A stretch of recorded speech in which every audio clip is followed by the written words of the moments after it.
Muy buenos días a todos, muchas gracias por haberos conectado a AltPM. Bienvenidos a la última sesión de este ciclo en el que estamos hablando de modelos de negocio inmobiliario alternativo.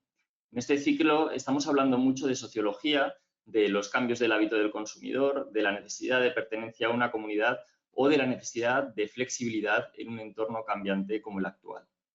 Antes de comenzar con la jornada, me gustaría agradecer a las 19 empresas de la asociación su compromiso con la comisión de eventos y tanto a Cieroid como a Autodesk su confianza en nuestro proyecto y el esfuerzo que han hecho en un año tan difícil como el que estamos viviendo por apoyarnos. En el día de hoy queremos agradecer también la colaboración de Real Estate Business School, que nos ha ayudado a organizar la jornada que vamos a celebrar.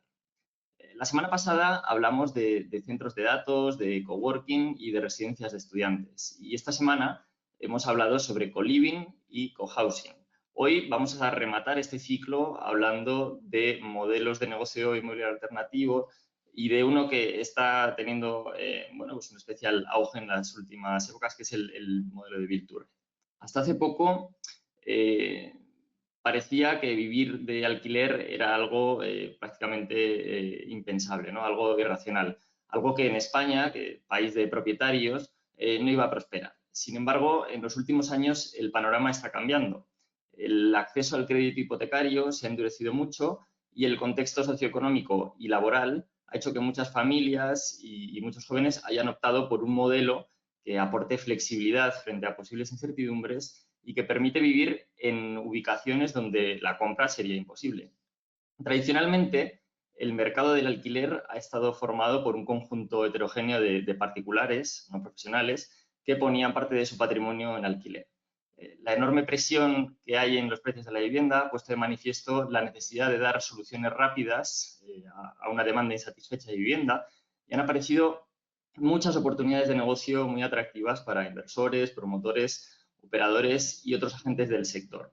Hoy contaremos con el punto de vista de tres expertos en Build-to-Rent, una tendencia, como decíamos, creciente en el sector inmobiliario, e intentaremos entender entre todos cómo se están produciendo estas transformaciones en nuestro país. Para moderar esta mesa de lujo vamos a contar con David Ortega, al que le estamos dando paso ahora mismo. ¿Qué tal, David? Buenos días, ¿cómo estás? Buenos días, José. Muy bien, fenomenal. Buenos días. Bueno, pues os presento a David.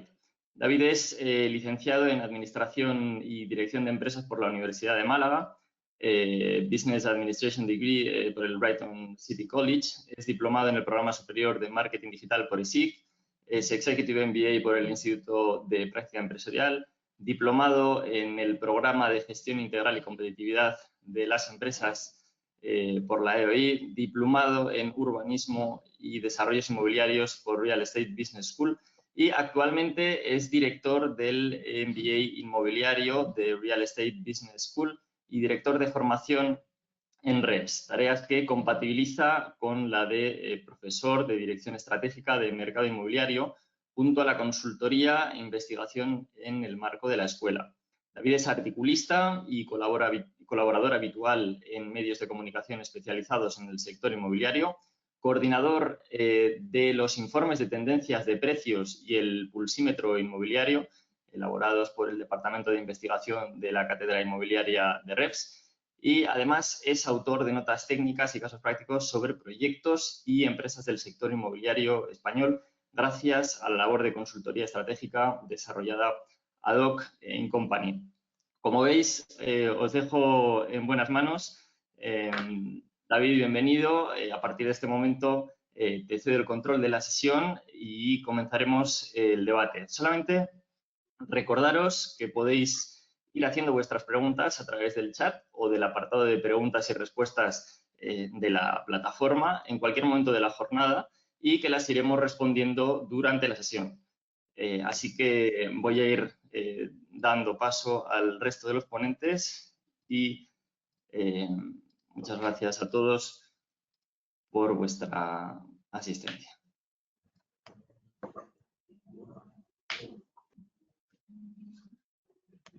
Pues muchas gracias, José. Muy buenos días a todos los asistentes. Agradecer también a los panelistas pues la participación en esta debate o en esta mesa redonda de Build2Rent. La verdad que con AEDIT encantado de colaborar en la organización de esta jornada. Hace ya más de 20 años pues organizamos o convocamos los primeros programas de Project Manager conjuntamente. Y la verdad pues que ha sido un éxito pues esta colaboración y esta participación, además de estar encantados de colaborar con José y ayudarle a José en todo lo que necesite AEDIT, ¿no? Por supuesto, como él ha hecho en su introducción y en su presentación, la verdad que el Build2Rent está de moda y está de actualidad. Con la irrupción del COVID, pues la verdad que ha tenido una manifestación mucho más alta, incluso en prensa, en las inversiones y en las operaciones que se están cerrando últimamente, pues la verdad que se percibe y se vive, ¿no? Concretamente, como bien ha dicho José, soy el director del Máster Inmobiliario de Real Estate Business School y precisamente hemos incorporado un módulo en este programa para este año concretamente específico de Build2Rent, en el que hemos contado con la colaboración pues, de Elías Esayat y de Jorge Pereda como miembro del tribunal. Así que, Alberto, esperamos que en el futuro pues también podamos contar contigo en ese módulo de Build2Rent o como miembro del tribunal. De ahí el papel que está ocupando también nuestro CEO, que también nos acompaña, José Antonio Pérez, pues como una especie de ojeador pues, para acercar un nuevo talento y buen talento a la escuela, ¿no?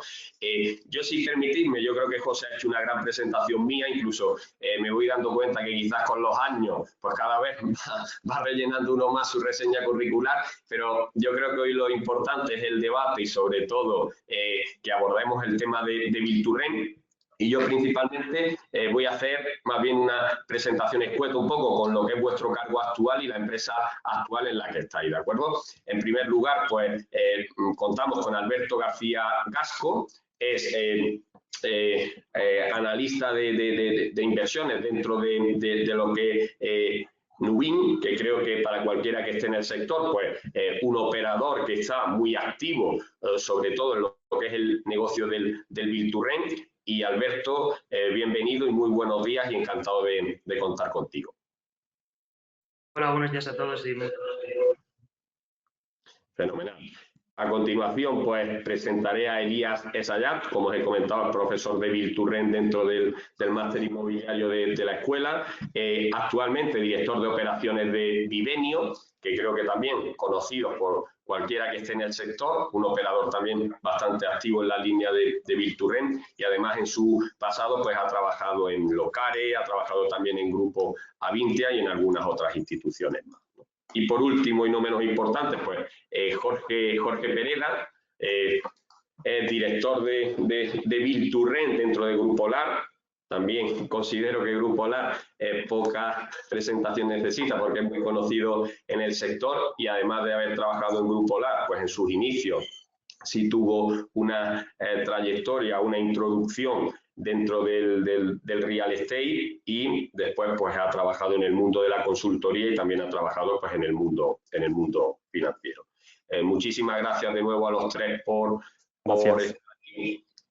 Disponemos pues aproximadamente de unos 50 minutos para debatir sobre Build2Rent. Como bien ha dicho José Gil en la introducción, es fundamental que participéis, que preguntéis, ¿de acuerdo? Y esas preguntas pues serán en torno a las que gire este debate, ¿no? Yo, como punto de partida, sí quiero lanzaros a los tres una primera cuestión, ¿de acuerdo? Que va o gira un poco en torno a por qué tiene sentido el Build2Rent, ¿de acuerdo? ¿Por qué hoy? Y qué pasaba pues hace aproximadamente unos 50 años dentro del Build2Rent, ¿no? En primer lugar, pues, Elías, me gustaría que nos dieras un poco tu visión desde tu atalaya en esta primera pregunta o en estas tres primeras preguntas pues, que he lanzado. Bueno, oye, muchas gracias. Gracias a todos. Gracias a Edip por la invitación y, por supuesto, a Reps, ¿no? Bueno, vamos a ver. ¿Qué ocurría en el mundo del alquiler? El mundo del alquiler evidentemente no es nuevo. ¿Por qué en un sector maduro, o aparentemente lo que entendíamos como un sector maduro, repentinamente, bueno, de los últimos 3, 4 años, el Build to Rent es una de las promesas como asset class y como sector alternativo en el mundo inmobiliario? Sí, siempre lo comento, hace 50, 60 años, contrario a lo que generalmente se piensa, España era una potencia en el mundo del alquiler. Sí es cierto que hubo una necesidad imperiosa de urbanizar rápidamente ciudades, de promover desde instituciones públicas previo a la transición democrática del país, y nos encontramos con que en los años 50, 60 había una gran maquinaria, una gran industria promovida evidentemente por el Estado como único promotor de un parque de vivienda asequible de alquiler. Fundamentalmente, esto que se habla tanto de un parque de vivienda asequible, hace 50, 60 años estábamos en torno a un reparto de mercado del 25, el 30% de régimen de tenencia, fundamentalmente en alquiler. Bueno, ¿qué ha ocurrido? Evidentemente, con la transición democrática y los periodos de democracia, riqueza y prosperidad, evidentemente privó mucho más la adquisición y la compra como mecanismo incluso de inversión alternativa particular, ¿no? Y por eso se nos conoce como un país, y este mantra de que somos un país evidentemente comprador, efectivamente es así, pero no siempre fue así. ¿Qué ocurre ahora? Bueno, evidentemente yo creo que José lo explicó bien en su introducción. Hay hábitos demográficos, cambios en los hábitos demográficos, cambios en el marco socioeconómico, cambios en la movilidad, la digitalización, la economía compartida, hace que el alquiler vuelva a ser una opción, digamos, atractiva para no solo los millennials, que es lo que se piensa, sino para franjas en edad productiva que necesitan movilidad, que necesitan flexibilidad y que necesitan, además de un espacio, necesitan servicios, que ya hablaremos también del papel que tienen los servicios en el mundo del alquiler. Y por otro lado, hay evidentemente un nivel de liquidez y exposición al mercado de capitales y al mercado financiero que ha hecho posible que esa conjunción de factores, producto por un lado, entorno macroeconómico y sociocultural, y por otro lado, un entorno financiero a nivel de liquidez, de capacidad de financiar y capacidad de endeudar en un marco de desarrollo, es lo que ha permitido que el alquiler y que el Build to Rent se convierta en una opción, digamos, atractiva, resiliente, de largo plazo y duradera. Muchas gracias, Elías, por tu opinión y por tu aportación. Y Alberto, ¿algo que complementar o que añadir a lo que ha comentado Elías? Nosotros cuando empezamos a analizar todo el tema del Build to Rent hace un par de años desde Nubin, nos dimos cuenta que había 3 factores fundamentales que explican un poco por qué queremos meternos en este sector, ¿no? 2 vienen explicados bien por el lado de la demanda y otro por el lado de la oferta. Por el lado de la demanda, primero, la realidad es que en España acceder a una primera vivienda es complicado. Hemos tenido accesos a informes donde se puede ver cómo la tasa de ahorro de las familias no es muy elevada y de media una familia puede llegar a tardar 10 años en ahorrar lo suficiente para entrar en la hipoteca de una casa. Eso hace al final que mucha gente tenga la necesidad de alquiler. Y luego, por otro lado, como ha explicado muy bien Elías, ha habido una serie de cambios coyunturales a lo largo de todos estos años que han transformado la forma en la que vivimos, en la forma en la que lo relacionamos. Si analizamos un poco mejor esos datos, pues estamos viendo que el número de familias crece todos los años un 1,23%, que si lo comparas con la media europea del 1%, pues avanzamos más deprisa, ¿no? Y luego, si ves qué tipo de familias se van creciendo, van construyéndose todos los años, es que el número de personas que componen esas familias cada vez se va reduciendo. Entonces hay más familias con menos personas.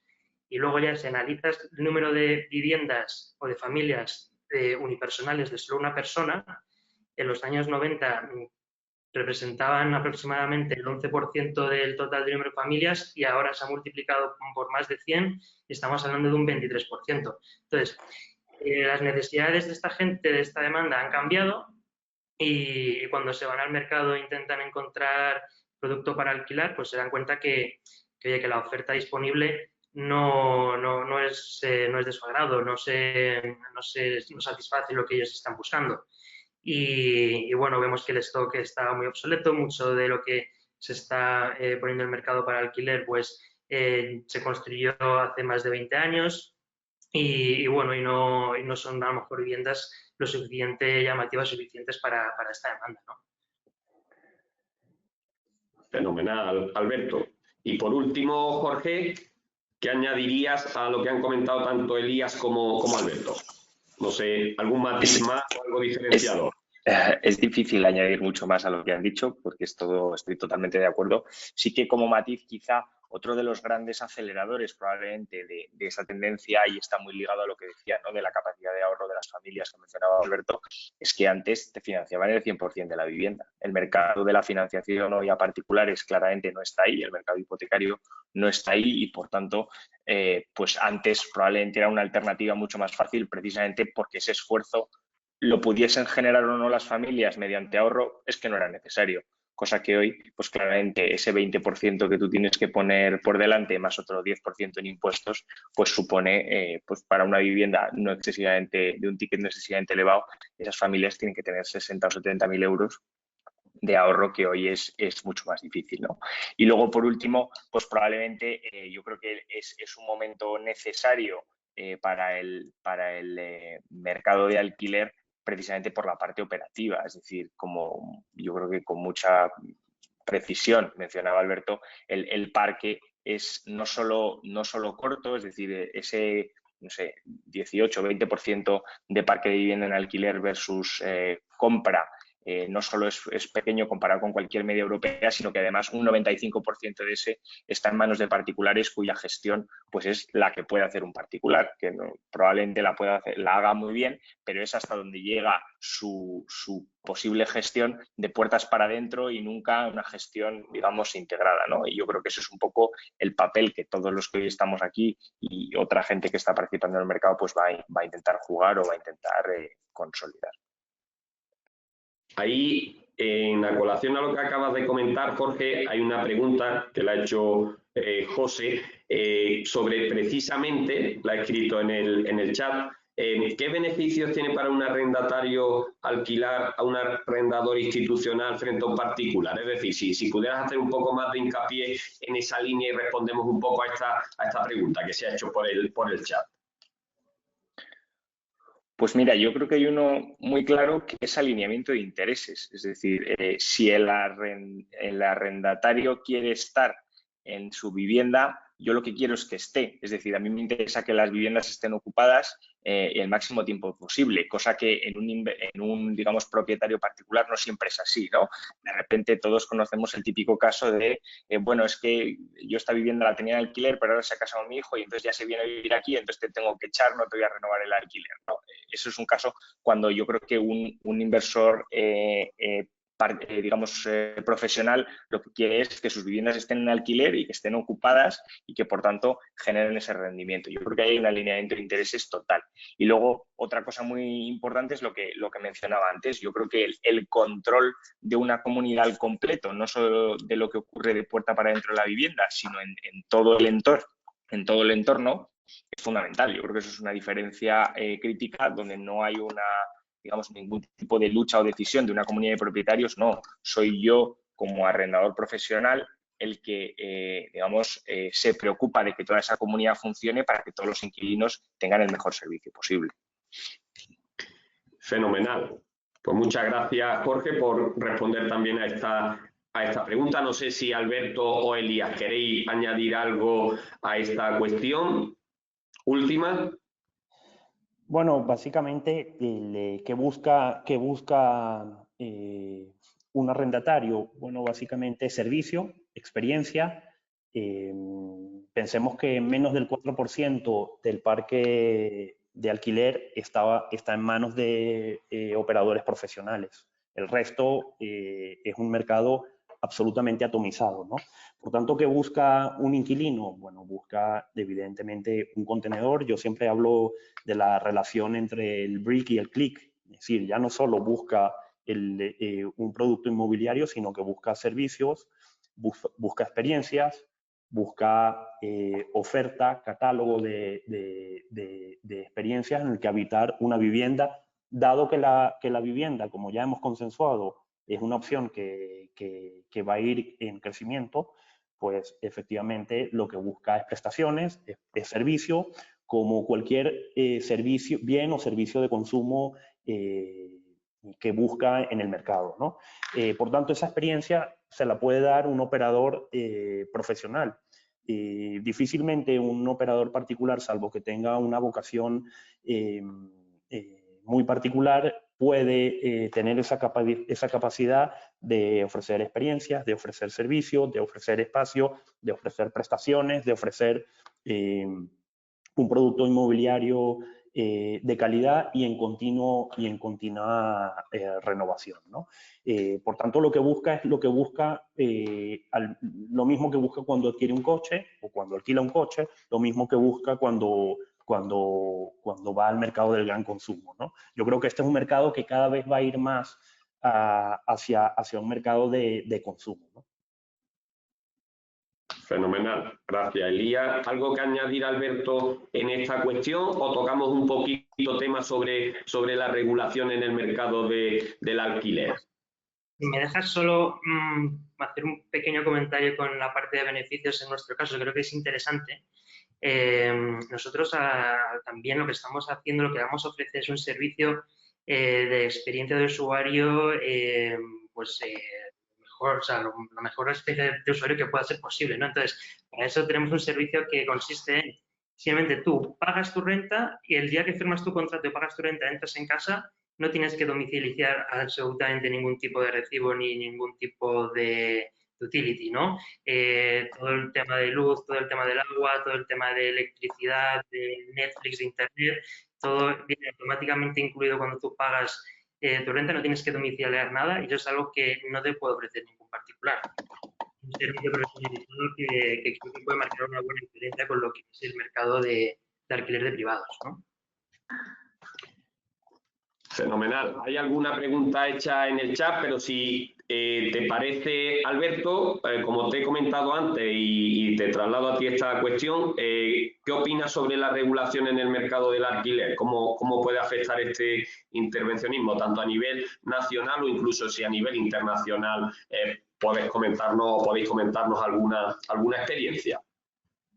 Pues a ver, para nosotros lo más importante en realidad es que haya consenso a largo plazo entre todas las partes implicadas y que las reglas del juego estén claras. Lo que a nosotros no nos beneficia es que la normativa vaya cambiando cada 4 años según el partido político que gobierne, porque lo único que se crea al final es confusión e inseguridad, ¿no?, para los inversores.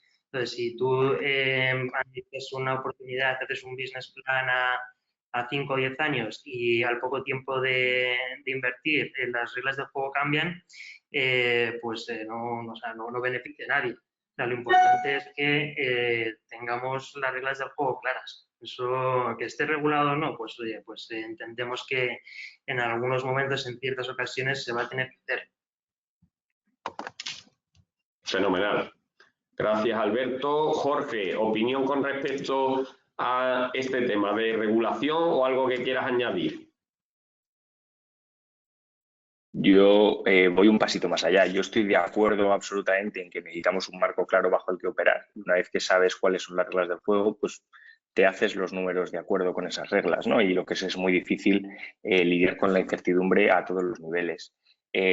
Sin embargo, yo voy un pasito más allá. Es decir, yo creo que la regulación, creo que el mercado es tremendamente inteligente y se autorregula si se puede poner la oferta que falta en ese mercado. Yo creo que hoy al menos en España hay un problema claro de desequilibrio entre oferta y demanda, y lo hemos visto en ciudades como Madrid y Barcelona, que ahora durante la época de COVID se han estabilizado mucho los precios y en gran medida ha sido derivado de que mucho producto que ha salido del mercado, digamos, de alta rotación, del mercado de Airbnb, etcétera, de corta estancia, pues ha entrado al alquiler tradicional, ¿no? Al final entra oferta, los precios se contienen. Yo creo que es que mejor síntoma que ese, donde la oferta se ha visto obligada a entrar en masa y claramente la escalada de precios se ha parado, es difícil de conseguir, ¿no? Con lo cual, yo creo que hay que confiar en que el mercado es tremendamente inteligente, el intervencionismo, pues solo en aquellas circunstancias que sea absolutamente necesario, y por tanto, pues dejar que la oferta se ponga en el mercado, que es lo que realmente hace falta. Fenomenal. ¿Algo más que añadir, Elías, a lo comentado Alberto y Jorge? Bueno, generalmente este tipo de políticas y regulación de mercado, más allá de mejorar y de limitar el precio, que es lo que busca el regulador, genera el efecto contrario. El efecto contrario es que desaparece oferta de mercado y con la desaparición de oferta de mercado tiende a aumentar el precio. Esto por un lado. Por otro lado, desaparece o se presiona a la figura de la profesionalización del mercado, de la transparencia del mercado, de la calidad del mercado y del producto. Por tanto, creo que es precisamente lo que busca la regulación, obtiene como resultado el efecto absolutamente contrario a lo que persigue. No es bueno, evidentemente no es bueno. El mercado es absolutamente inteligente. Si hay, como decía Jorge, si hay un mercado en el que se autorregula en tiempo real oferta, demanda y match, ese es el mercado del alquiler. Por tanto, yo creo que aquí lo que evidentemente hay que potenciar es promover unas reglas claras y ofrecer desde la administración pública los incentivos para que el operador privado promueva, desarrolle, invierta y genere un tejido productivo saludable, ¿no? ¿Qué puede generar esto? Bueno, evidentemente la exposición que hemos tenido de capital y de fondos de inversión interesados en invertir, evidentemente cuando no hay una regulación clara, cuando no hay un marco jurídico claro y cuando se presiona la oferta de manera inducida, la exposición del capital tiende a disminuir o a desaparecer, ¿no? Por tanto, no es bueno desde ningún punto de vista regulación del mercado del alquiler. Lo hemos visto en Berlín, lo hemos visto en París, lo estamos viendo en Cataluña. Gracias, Elías. Y hay una pregunta en el chat, la ha hecho Javier Albizu, ¿de acuerdo? Esta va a ir dirigida para Jorge en principio, pero por supuesto que la podéis comentar todos. Y nos habla un poco sobre qué rentabilidades medias estamos hablando en la actualidad para un promotor o para un fondo de inversión que decida meterse en el Build to Rent. Si nos puedes comentar rentabilidades, Jorge. Esa es probablemente la pregunta del millón. Yo creo que depende mucho de cuál sea la aproximación al mercado, y perdón que me salga por la tangente, pero la verdad es que, o sea, yo creo que la actividad promotora en sí pues tiene el mismo riesgo que tiene la actividad promotora para la venta, es decir, tienes el riesgo de contratación de la obra, de seguimiento, de coste, etcétera, con una diferencia, y es que yo creo que toda la incertidumbre de la comercialización te la llevas al final, lo cual, pues hombre, es distinto. No tienes la capacidad de acompasar ventas y ritmos de ventas con promoción y, por tanto, pues bueno, digamos, te la juegas todo al día que está abierto el edificio, ¿no? Y que puedes empezar a alquilar, porque todavía nosotros no hemos encontrado la forma de prealquilar a 2 años vista. La buscaremos, pero no la hemos encontrado. Con lo cual, claramente, yo creo que el retorno de promover es el retorno de promoción tradicional, es decir, es mucho más largo. ¿Qué es lo que pasa? Que esto se combina con una actividad como es el alquiler, que es de un yield, de una, digamos, generación de flujos mucho más bajita, es decir, mucho más bajita comparado con otras tipologías de activos. Entonces, yo creo que aquí el número es muy difícil de hacerlo dependiendo de cuál sea tu horizonte. Evidentemente, cuanto más alargues el horizonte y cuanto más jugador de largo seas, pues tu retorno y riesgo de la promoción más se diluye a lo largo del tiempo al combinarlo con ese yield bajito, ¿no? Entonces, bueno, en nuestro caso, desde luego, yo sí que lo puedo decir abiertamente, nosotros lo que buscamos es cuál es el yield sobre el coste que voy a tener que me va a generar este activo una vez que está estabilizado. Una vez que está estabilizado es cuando ya realmente el activo está lleno y está generando rentas, etcétera. Y ahí nosotros lo que buscamos y pensamos que está, digamos, alineado con el interés con el riesgo de la promoción, se acerca en torno al 5 o 6%, está en ese entorno. Bueno. Fenomenal. En tu caso, Elías, tanto... Bueno, vamos a ver, evidentemente estos análisis se hacen en función de yield de salida. Y aquí, evidentemente, esto es complejo explicarlo ahora, pero encantado de explicarlo en cualquier momento. Esto realmente depende de tu perfil de inversión y operación, eso por un lado, y por otro lado, evidentemente, eso está ligado a tu estructura financiera, ¿no? Cómo es tu estructura de capital y cómo es tu estructura de deuda, y en función de eso serás más o menos exigente, ¿no? Por lo que te cuesta esa estructura financiera. Pero bueno, aquí en mercado estamos hablando de yields de salida en activos estabilizados, es decir, una vez pasan el periodo de ramp up y empiezas a estabilizar y a generar flujo de caja sostenido, estamos hablando yield de salida en torno a desde un 4,20 a un 5%. Perfecto, gracias. Alberto, ¿algo que añadir? Pues la verdad es que Jorge y Elías lo han explicado bastante bien. Depende mucho del capital, de la estructura que tengas y bueno, nosotros como fondo las inversiones que estamos analizando, que nos estamos recibiendo, pues lo que estamos viendo en general es que para asumir ciertos riesgos de desarrollo, pues se están pidiendo tires por encima del 10% doble dígito, ¿no? Y todo lo que no implique tener un riesgo de desarrollo, pues por debajo del 10%. Es un poco lo que estamos viendo en el mercado. Fenomenal. Pues hay otra pregunta en el chat, ¿de acuerdo? Y va un poco en torno a qué tipología de producto es lo más demandado en Build to Rent, ¿vale? Aparte de Madrid y Barcelona, ¿qué zonas consideráis interesantes para invertir y qué amenities y extras pues están pidiendo los distintos operadores, tanto el inversor, tenedor, operador y usuario de vivienda? Si te parece, Alberto, coméntanos un poco en ese sentido, pues tipología de productos, zonas, amenities, desde tu punto de vista y desde tu atalaya. Pues a ver, si hablamos por número de habitaciones por tipología, pues depende mucho de la zona y el proyecto, ¿no? Nosotros, por ejemplo, a día de hoy que tenemos 2.200 viviendas ya comprometidas entre 7 proyectos por toda España, cada proyecto tiene una tipología distinta en función de la demanda que haya en la zona, ¿no? O sea, hay zonas a lo mejor donde tiene más sentido desarrollar más viviendas de 3 dormitorios y otras de 2. Luego, pues en cuestión de diseño, lo que estamos haciendo es intentar optimizar el espacio. Son viviendas sin pasillos, cocinas integradas con el salón. También es verdad que estamos en el comienzo de la curva de aprendizaje. Esto va a ser un poco prueba y error. Con la intención de mejorar y poder hacer el mejor producto posible, una de las cosas que hemos hecho desde Nubin y desde Cronos hemos creado un mock-up o una representación a escala real de una vivienda de 2 dormitorios completa, y lo que estamos haciendo es traer público objetivo para que nos puedan dar feedback de cómo poder mejorar el producto y bueno, y al final salir al mercado con el mejor producto posible, ¿no? Luego, en cuestión de producto también hay 3 cosas que para nosotros son muy importantes. Y una es que queremos diseñar un producto que sea sostenible. Toda la parte de sostenibilidad para nosotros es muy importante. Luego a lo mejor podemos entrar más en detalle en este punto.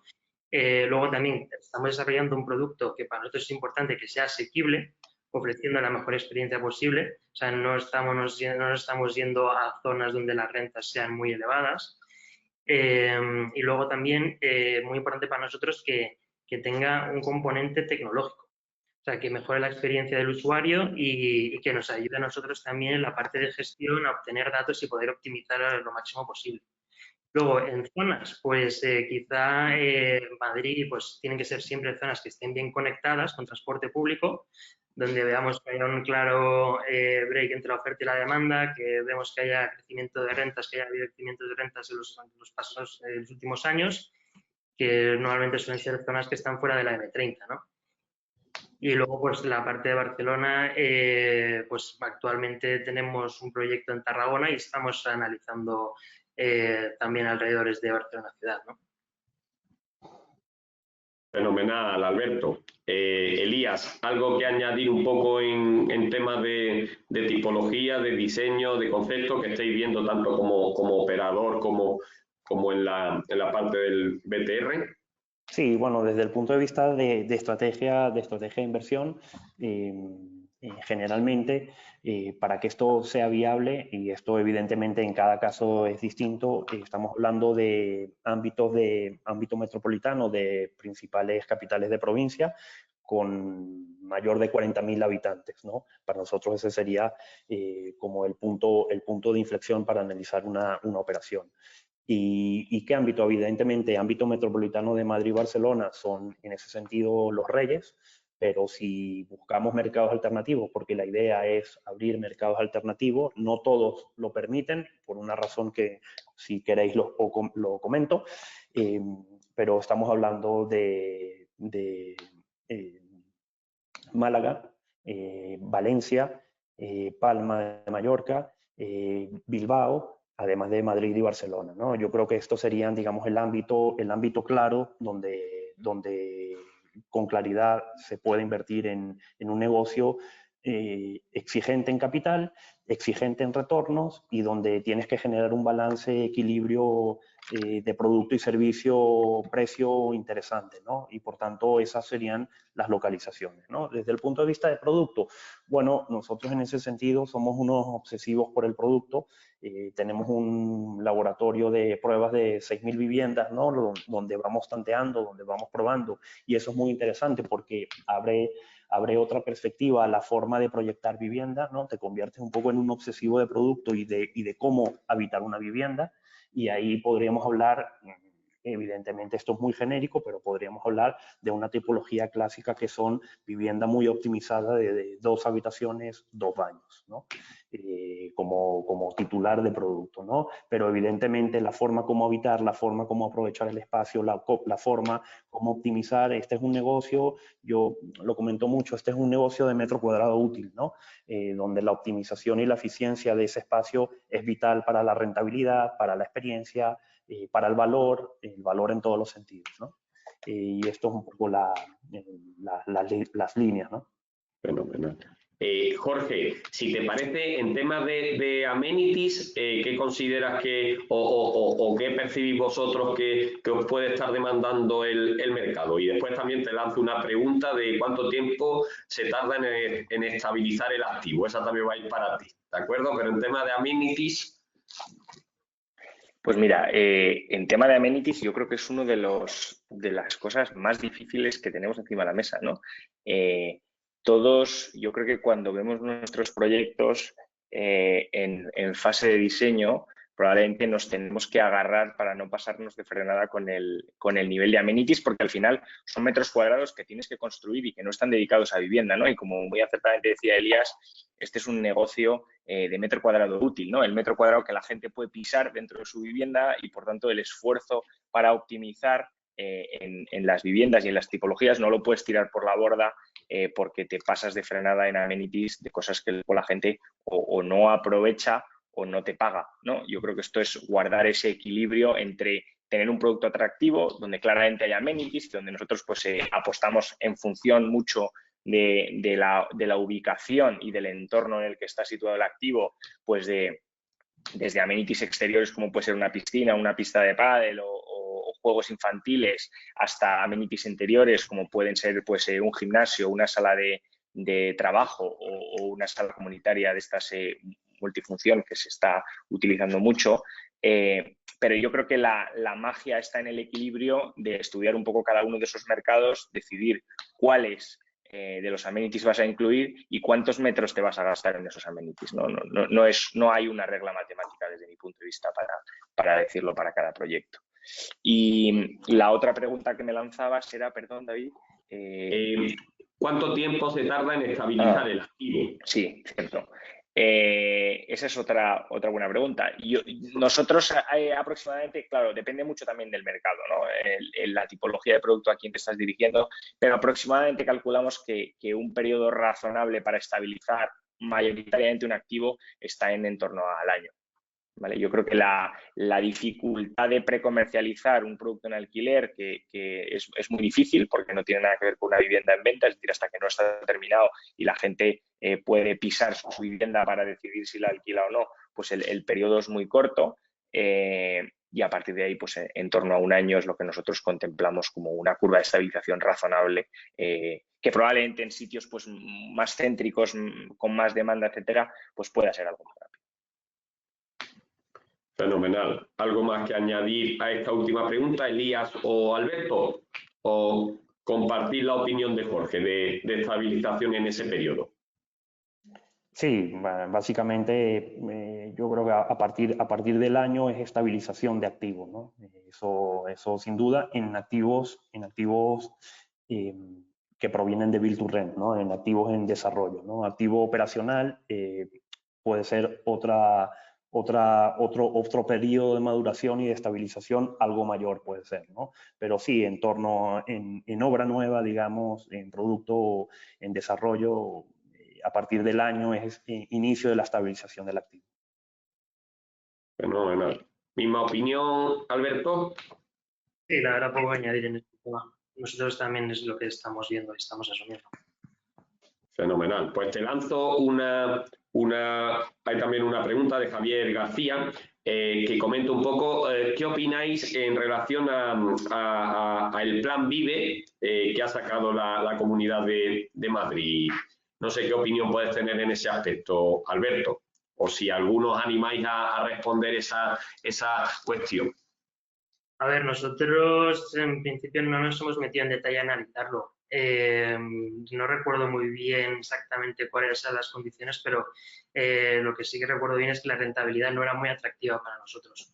Entonces, de primeras ya pues decidimos no seguir analizándolo con detalle.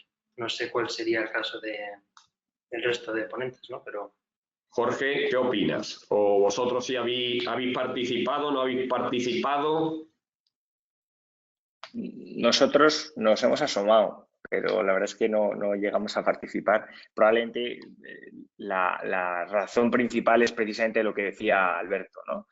Yo creo que no estaba suficientemente consensuado con la gente que tenía que participar, en el sentido de no de que esté orientado a que, digamos, a quién va a ganar, sino, por no hacer una mala interpretación de mi comentario, sino, digamos, que los términos bajo los que se concursa puedan ser atractivos para el perfil de gente o de inversor que puede entrar en este tipo de procesos o de activos. Yo creo que como principio la colaboración público-privada, que ahora tanto suena, para desarrollar este tipo de activos es fundamental, es decir, es necesaria, pero hay que entender a todas las partes y ver que digamos, se pueda montar un esquema que sea pues, atractivo para el inversor, financiable, ejecutable, etcétera, y algunas de las cosas que se pedían por delante, como puede ser, no sé, anteproyecto de todos los proyectos a los que te querías presentar en un periodo muy corto de plazo, pues no son razonables ni cuadran con los tiempos de maduración normales del diseño de una promoción, ¿no? Desde nuestro punto de vista.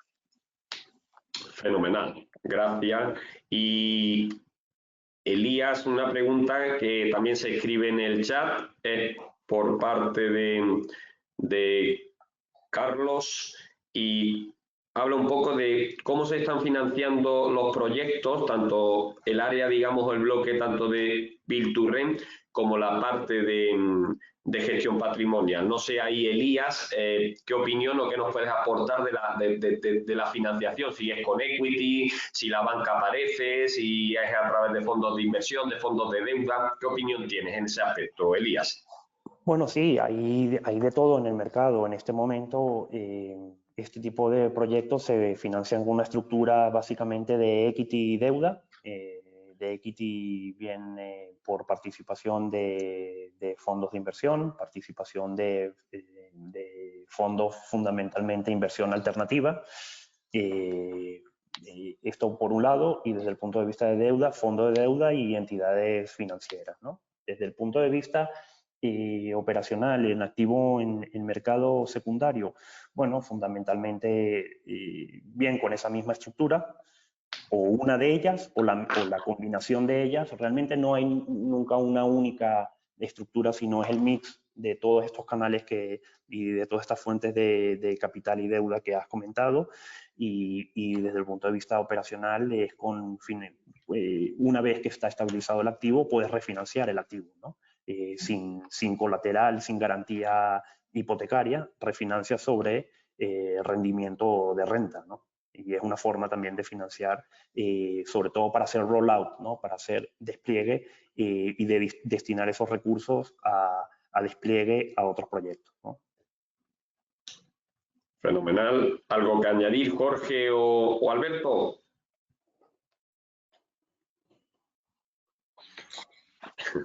Bueno, pues la verdad, por nuestra parte, muy parecido a lo que ha comentado Elías, ¿no? Nosotros financiamos parte del proyecto con equity, parte con deuda proveniente de bancos, y diferenciamos entre dos fases, la fase de desarrollo y luego una fase de estabilización. Lo cierto es que lo que estamos viendo, lo que se ve es que los bancos tienen apetito, pero depende mucho del producto y del sponsor, ¿no? No es tan claro que financien cualquier proyecto de Build-to-Rent. Es lo que nosotros nos estamos encontrando. Sí, totalmente de acuerdo. Yo creo que la diferencia probablemente está en quién está financiando cada una de las fases. Yo creo que hoy en la fase de promoción es mucho más difícil encontrar banca internacional, que sin embargo tiene un apetito enorme por las rentas hay,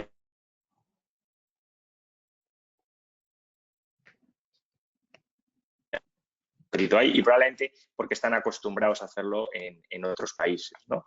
Y en cualquier caso, yo creo que los proyectos se van financiando, pero cuesta, tiene su proceso incluso de educativo con los bancos para que entiendan los proyectos, entiendan cómo se estructuran, entiendan cómo funciona el proceso de promover para después alquilar, que es un poco distinto a lo que venían acostumbrados. Fenomenal. Hay otra pregunta, habla un poco de cómo puede afectar, la hace Francis, cómo puede afectar la construcción industrializada al negocio del Build-to-Rent. ¿Quién se anima a responder esta cuestión? ¿Elías o Alberto? Bueno, sí, vamos a ver, la industrialización forma parte de, otra vez estamos hablando de una tecnología que no es nueva, lo que pasa es que en la implementación sí posiblemente sea novedosa, ¿no? Para el sector generalmente de inversión en real assets alternativos, como lo puede ser el Build to Rent, la estrategia de industrialización es muy interesante. ¿Por qué? Porque en el negocio, este es un negocio de entrada en plan de negocio a tiempo, de garantía con cierta predicción de la inversión final, del coste final y del plazo final, sobre todo, de entrada de un activo en carga, de entrada de un activo dentro del plan de negocio. Por tanto, eso casa perfectamente con el modelo de producción industrializado, ¿no? Donde eres capaz de acotar el riesgo construcción, donde eres capaz de acotar el riesgo inversión y riesgo plazo para entrada en plan de negocio de ese activo, de esa cartera, de ese portafolio o de ese negocio, ¿no? Eso es desde el punto de vista puramente, estrictamente, desde el punto de vista de negocio. Desde el punto de vista, esto es un negocio que tiende a volumen y cuando tiendes a volumen tienes que tener garantías de estandarización, de normalización de producto, ¿no? Por tanto, yo creo que nuevamente aquí vuelve un mix perfecto para que la circunstancia entre el sector inmobiliario alternativo y la industrialización como modelo de producción sea el mix adecuado desde el punto de vista de negocio, desde el punto de vista de producto, desde el punto de vista de sostenibilidad, que si queréis hablamos, porque es un puntal muy interesante y muy importante en inductor de este negocio sin duda, y desde el punto de vista de disminución de incertidumbre y de riesgos, ¿no? Si os parece, salvo que queráis añadir algo más, Jorge y Alberto, a lo que acaba de comentar Elías relacionado con la industrialización, pues podríamos hablar un poco de esa parte que acaba de introducir Elías, de sostenibilidad y de eficiencia operativa del activo. No sé qué opinas, Jorge. Solamente un matiz. Yo creo que, como bien dice Elías, todo apunta a que sí, pero no. Es decir, todavía no estamos ahí y yo creo que tiene un reto enorme, precisamente una de las cosas que comentábamos antes. Yo creo que hoy la financiación, es decir, que un banco te esté disponiendo un crédito para certificaciones de una cosa que no está ocurriendo en tu obra, sino que está ocurriendo en una nave en otro sitio, hoy no estamos ahí. Eso es muy difícil. Hay un riesgo abierto enorme. Y hoy no está del todo resuelto. Entonces, yo creo que llegará, yo creo que tiene todo el sentido, efectivamente los factores están ahí, pero hoy sigue siendo francamente difícil. Y me salto directamente, si queréis, a lo de la sostenibilidad que mencionabas, David. Yo creo que es una preocupación que todos tenemos encima de la mesa. Yo creo que probablemente la sostenibilidad hoy es uno de los grandes pilares de todos estos desarrollos, del inmobiliario en general, ¿no? Yo creo que es uno de los grandes retos que tiene por delante y yo creo que además hoy cada vez más viene impuesto, no sé si por el lado del cliente final, pero desde luego por el lado del capital. Es decir, hoy el capital está claro que empieza a discriminar inversiones que, digamos, desde un punto de vista no solo de sostenibilidad, sino de ESG en general, ¿no? Cumplen con una serie de estándares y, por tanto, son inversiones pues, que en algún momento incluso van a ser preferenciales frente a otras simplemente por el hecho de cumplir con esos estándares o cotizar en determinados índices, etcétera, ¿no? Entonces, claramente, la sostenibilidad es una preocupación. Nosotros, desde luego, la abordamos en cada una de las promociones de manera individual y yo creo que tiene doble efecto. Desde un punto de vista del diseño, claramente tienes que estar encima y pensando que además de ser sostenible va a ser un activo que vas a tener que gestionar de manera integral. Es decir, ya no es una división horizontal donde cada comprador se gestiona su vivienda, sino es un institucional, como decimos, que va a operar todo el activo de la manera más eficiente posible.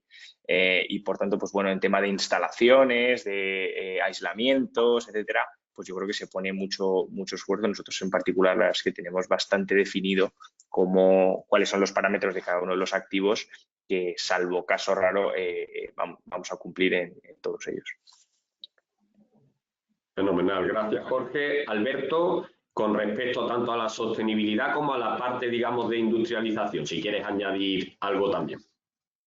Pues realmente con la parte de industrialización yo creo que ha quedado prácticamente todo dicho, ¿no? Es work in progress y a ver cómo va evolucionando la cosa. Con respecto al tema de la sostenibilidad, pues para nosotros, para Nubin, la verdad es que es un tema bastante importante. Estamos muy comprometidos desde hace ya bastante tiempo y tenemos como objetivo como empresa para 2050 que el portfolio global de edificios en cartera sea neto en cuestión de emisiones de CO2. Que es un objetivo bastante ambicioso que lleva tiempo y bueno, y nos lo estamos tomando muy en serio. Para el caso del Build-to-Rent, pues en todos nuestros proyectos lo que estamos intentando es certificarlos con BREEAM Very Good como mínimo. Luego también estamos intentando certificarlos con el sello WellFit, que habla del bienestar de los inquilinos, que está relacionado con cómo es tu día a día dentro del edificio. Es un sello americano con el que trabajamos mucho en Estados Unidos y bueno, cada vez está teniendo más presencia aquí en Europa. Y luego también, por supuesto, trabajando en las emisiones de CO2 del edificio, ¿no? Que sean las menores posibles. Fenomenal. Pues, Elías, tu opinión desde el punto de vista de sostenibilidad, que eres incluso el que has comentado más esta área y te hemos dejado para el final. No, sí, de acuerdo con lo que han dicho mis compañeros. O sea, aquí, bueno, yo siempre hablo de sostenibilidad como un elemento global, ¿no? Cada vez mucho más global. ESG, ESG es cada vez más global, ¿no? Sino cómo impacta en tu organización, en tus procesos productivos, en tus procesos de producción, en el valor que otorgas al cliente y evidentemente en la reducción de consumos y la reducción del impacto en el medio ambiente, ¿no? Por tanto, es evidentemente un ámbito de actuación muy global que está muy ligado al desarrollo mismo de la gestión empresarial, ¿no? Por tanto, no es solamente, no lo entendemos como un hecho solamente de certificar, que sí, nosotros certificamos activos en BREEAM, esto por un lado, desde toda la cadena de producción, tendiendo a good, very good o excellent, pero desde el punto de vista de sostenibilidad como política global, como forma de entender el negocio, evidentemente viene muy inducido por el mercado de capitales, ¿no? El mercado de capitales discrimina muy bien y hoy es capaz de descartar inversiones muy interesantes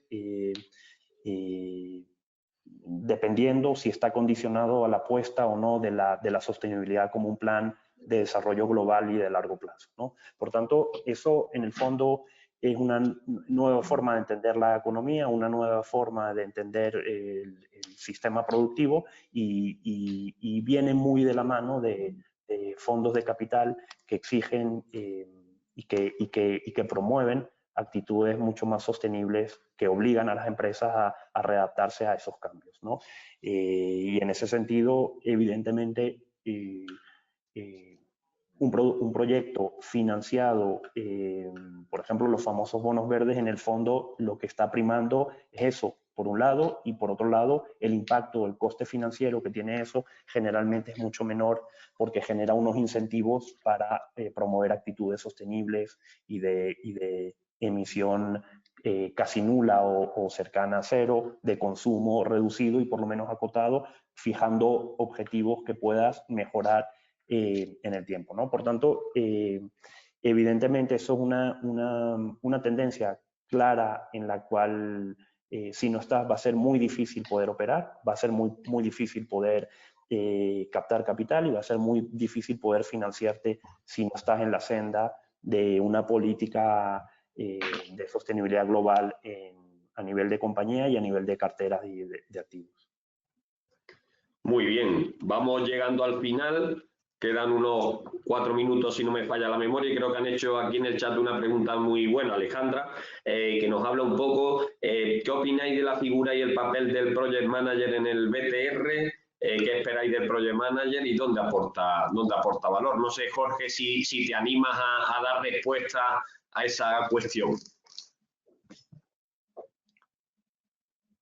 Sí, claro que me animo. Y yo creo que el papel del proyecto en este tipo de proyectos donde estamos, especialmente claro, en los que tenemos en promoción, para nosotros es fundamental. Es decir, tenemos uno por proyecto y ahí yo creo que para nosotros es crítico que no sea un mero testigo de lo que está ocurriendo en la obra, sino que con su experiencia, ¿no? Que para eso son gente externa que tiene inputs de otros proyectos, de lo que se están haciendo en otros sitios, pues que probablemente pueda proponer y poner encima de la mesa soluciones alternativas a problemas que puedan surgir o a simplemente mejoras que se les ocurran, que seguro que todos estamos encantados de adoptar, ¿no? Y luego yo creo que hay otro papel muy relevante y es que nosotros, en nuestro caso al menos, estamos intentando trabajar la mayoría de licitaciones y más ahora con el problema que hay con el coste de construcción, ¿no? Y las dificultades por encajar las obras en su coste, pues en procesos colaborativos con gente de confianza bien implantada en cada una de las ubicaciones donde vamos a desarrollar nuestros proyectos y ahí es fundamental la colaboración de todas las partes, ¿no? Y probablemente incluida la del proyecto en ese proceso donde entre todos estamos buscando la mejor solución para un proyecto pues en un suelo que tenemos en nuestro activo que queremos sacar adelante y que por tanto pues tanto nosotros debemos aportar nuestro granito de arena y el producto que necesitamos, pero flexibilizar probablemente en algunas cosas, el proyecto pues dando ese input un poco más externo y un poco más casi de mediador con la constructora, ¿no? Que también se sienta en la mesa y que de una manera, yo creo que más honesta y más directa en un proceso de licitación a cara de perro, pues probablemente puede dar su opinión también, ¿no? De cuáles son las mejores soluciones para llevar a cabo su proyecto. Entonces yo creo que esa triada, si funciona bien, pues el resultado puede ser muy positivo. Yo creo que ahí tienen mucho papel que jugar. Fenomenal. Alberto, ¿algo que añadir a esta última cuestión? Bueno, por nuestra parte, como postura de fondo, la verdad es que todo esto nosotros lo delegamos en nuestro partner, ¿no? Que es Cronos, que es que se encarga realmente de la figura del Project Manager y su función principalmente para nosotros, o nosotros donde vemos valor en ellos es que, bueno, se hacen un seguimiento para que todos los proyectos se hagan conforme al diseño de especificaciones que nosotros queremos y hemos acordado, ¿no? Y para eso, pues, hombre, son gente que tiene que tener un conocimiento muy profundo del tema y que tengan dotes para saber coordinar la dirección facultativa y a la constructora, que es para nosotros lo más importante. Fenomenal, Alberto. ¿Y Elías? Bueno, oye, encantado de hablar de este punto. Mis orígenes empezaron en el mundo del project management y me dediqué muchos años a ello. Al final te sigues dedicando porque en el fondo no es una forma de entender la gestión empresarial, ¿no? Vamos a ver, desde el punto de vista como rama, como oficio, el project y construction manager tienen mucho que aportar en este modelo de relación y de producción, ¿no? Por un lado, yo creo que lo hemos comentado hoy, oye, aquí en este negocio la clave es garantizar plazos y costes, pero yo diría más, ¿no? El plazo es fundamental, es un inductor fundamental para entrada en plan de negocio, para un operador, para un desarrollador, por tanto es crítico, ¿no? El control y la gestión global de un proyecto desde la perspectiva de que el plazo es un factor crítico. Y por otro lado, yo cambiaría el término que le gusta mucho utilizar al mundo del project management, que es el coste, yo lo cambiaría por el concepto de valor, ¿no? El concepto de valor aquí tiene mucho que ver con no solo ver la fase de proyecto y desarrollo, sino tener la capacidad de ver el ciclo completo hasta la explotación, ¿no? Eso te cambia la perspectiva de coste a valor. ¿Por qué? Porque tu valoración de un activo ya no será lo que te cuesta idearlo, producirlo, construirlo y ponerlo en marcha, sino que además tendrás en cuenta el coste del ciclo de vida, ¿no?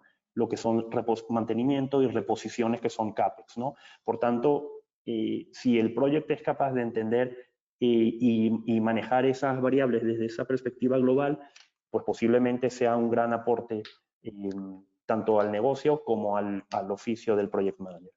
Y por último, en el mundo de la industrialización tiene mucho que decir. Es decir, la especialización en los procesos productivos, ahí hay un campo todavía por explorar en el mundo del project management.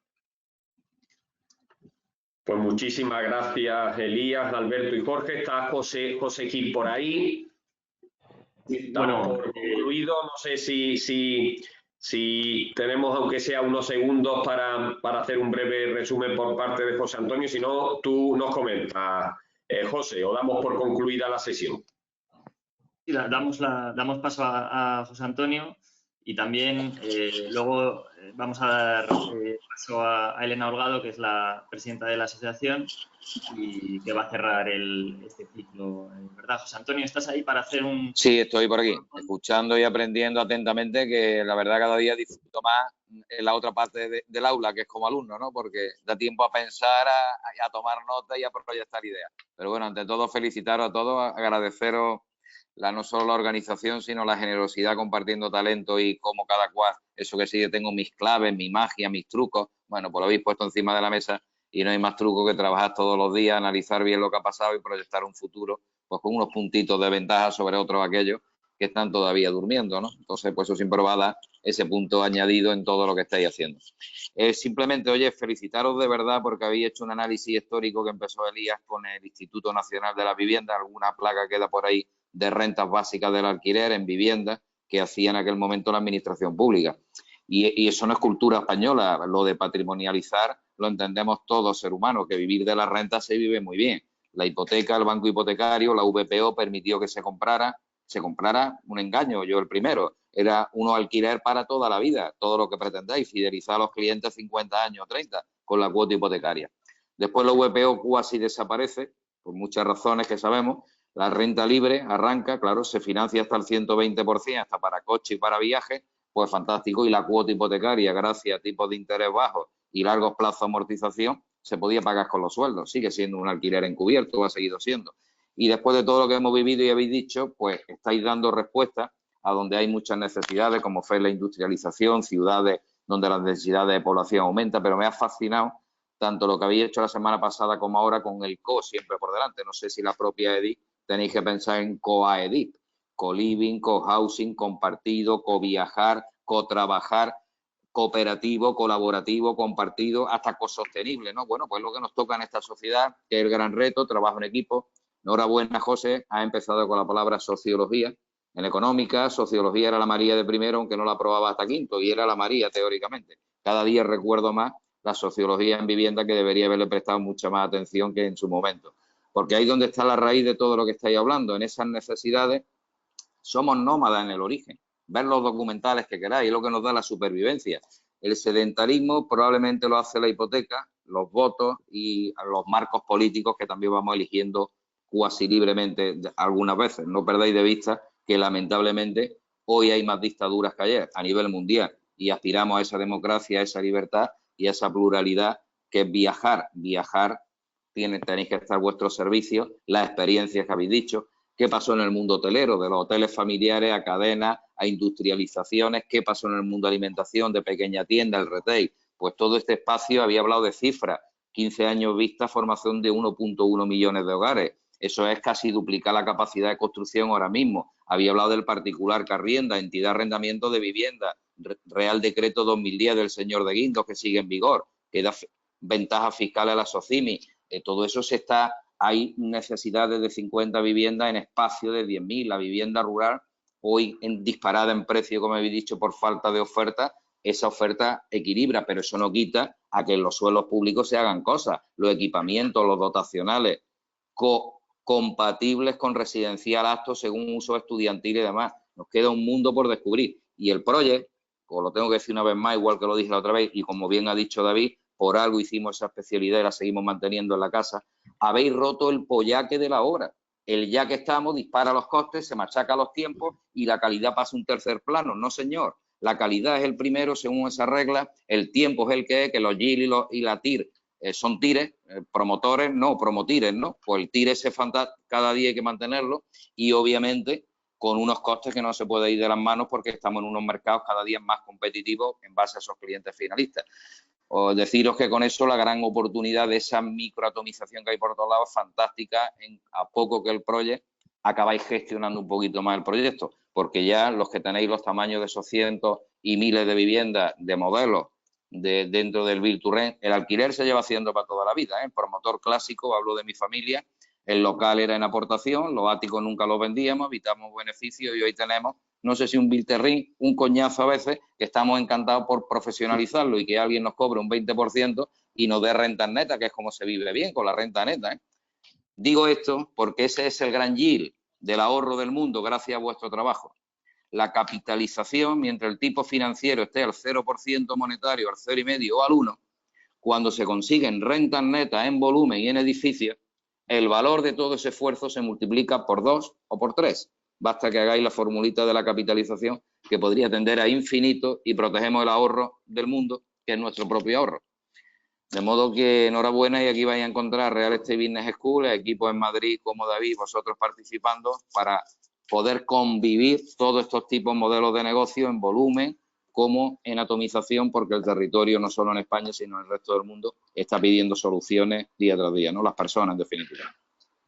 Muchas gracias, José Antonio. Muchas gracias por ese análisis, por ese colofón. Vamos a dar paso ahora a Elena Holgado para que haga la despedida del ciclo. Bueno, la verdad es que simplemente agradecer a todos los que habéis ofrecido vuestro tiempo, vuestro conocimiento, vuestras experiencias y las habéis compartido con todos los asociados de AEDIP y con toda aquella persona que ha querido unirse.